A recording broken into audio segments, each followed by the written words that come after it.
Praise the Lord. தேவனுக்கு மகிமை உண்டாவதாக. ஆண்டவரும் இரட்சகருமாய் இருக்கிற இயேசு கிறிஸ்துவின் இறையற்ற நாமத்தினாலே உங்கள் யாவரையும் நான் வாழ்த்துகிறேன். இந்த நாளுக்கான தேவனுடைய வார்த்தை நீதிமொழிகள் 29வது அதிகாரம் 25வது வசனம். மனுஷனுக்கு பயப்படும் பயம் கண்ணியை வரவிக்கும், கர்த்தரை நம்புகிறவனோ உயர்ந்த அடைக்கலத்தில் வைக்கப்படுவான். என கண்பானவர்களே, இன்றைக்கு அநேக நேரத்தில்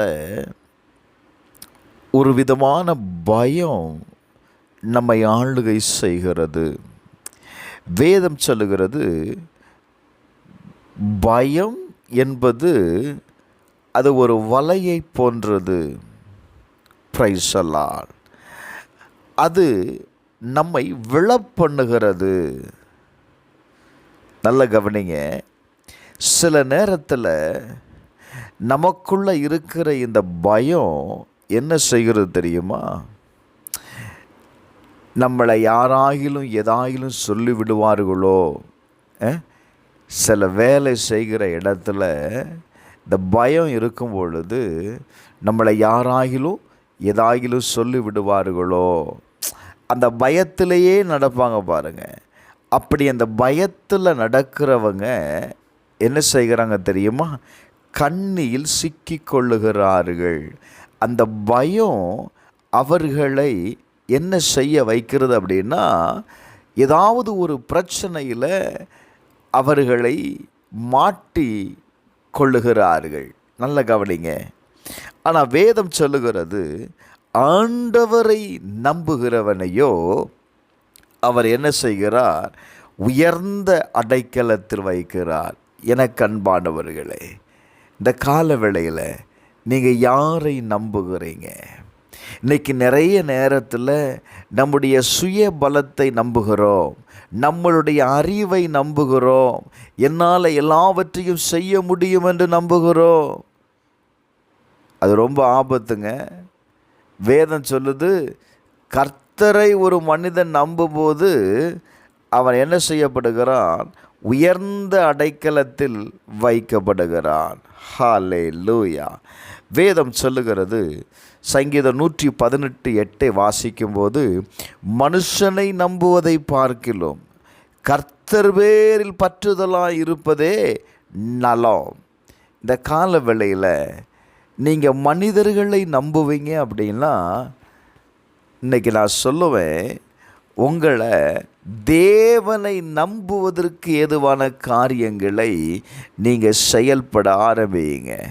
எங்க வேதம் சொல்லுது, சங்கீதம் 91:14 வாசிக்கும்போது, அவன் என்னிடத்தில் வாஞ்சையாயிருக்கிறபடியால் அவனை நான் விடுவிப்பேன், என் நாமத்தை அவன் அறிந்திருக்கிறபடியால் அவனை உயர்ந்த அடைக்கலத்தில் வைப்பேன்.